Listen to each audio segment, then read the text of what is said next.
कोल्हापूरमध्ये राजू शेट्टींच्या नेतृत्वात स्वाभिमानी शेतकरी संघटनेचा रास्ता रोको।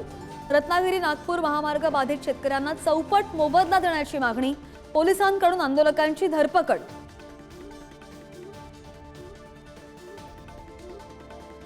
सतीश भोसले उर्फ खोक्याच्या शिरूरमधील झापेवाडीमध्ये घराजवळ वन विभागाकडून हद्द निश्चिती। अतिक्रमण रोखण्यासाठी चर खोदून वन विभाग ठरवतोय हद्द।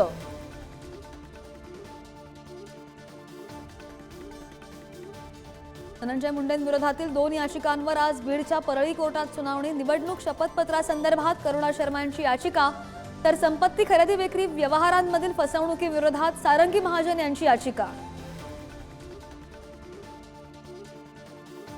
मंत्री माणिकराव कोकाटेंना अपात्र ठरवलं तर पोटनिवडणूक घ्यावी लागली असती, जनतेचा पैसा वाया गेला असता। नाशिक जिल्हा सत्र न्यायालयानं निकालावेळी नोंदवलं निरीक्षण।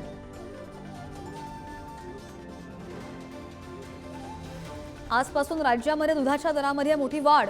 गाईचं आणि म्हशीचं दूध 2 रुपयांनी महागलं, ग्राहकांच्या खिशाला कात्री।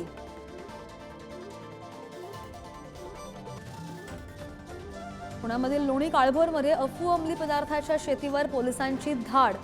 66 झाडं जप्त। महिला आरोपी मंगला जवळकर विरोधात गुन्हा दाखल।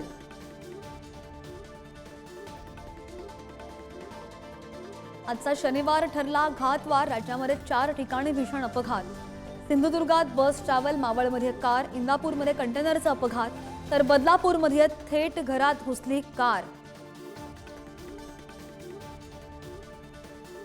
राज्यामध्ये उष्णतेची लाट। विदर्भ सर्वाधिक उष्ण। चंद्रपूरच्या ब्रह्मपुरीचं तापमान 43 अंशांवर।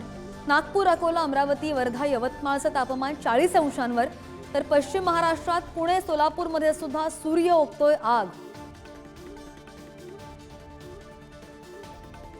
आणि सोन्याचा दर सर्वकालीन उच्चांकी 90,000वर। मागील 2 महिन्यांमध्ये 10,000ची वाढ।